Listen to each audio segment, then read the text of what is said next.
خبر شامل کرتے ہیں جڑانوالا سے۔ ہمارے بیورو چیف تحصیل جڑانوالا رانا علی رضا سے جڑانوالا تھانہ سٹی کے علاقہ ابوذر کالونی کے رہائشی سلیم ولد خوشی نے ایس پی سرکل جڑانوالا کو درخواست گزارتے موقف اختیار کیا کہ مورخہ 6/2/2022 تقریباً 10 بجے رات ساحل گھر میں موجود نہ تھا۔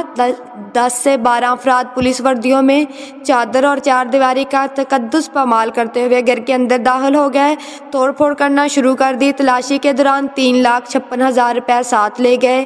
ساحل کے گھر سے فون آیا تو ساحل نے فوری تھانہ سٹی ایس ایچ او سے رابطہ کیا تو ایس ایچ او موقع پر پہنچ گئے۔ ساحل کا کہنا ہے کہ ایس ایچ او نے ان سے گفتگو کی اور واپس چلے گئے۔ محلہ داروں کے جمع ہونے کی وجہ سے تمام افراد اسلحہ کے زور پر فرار ہو گئے۔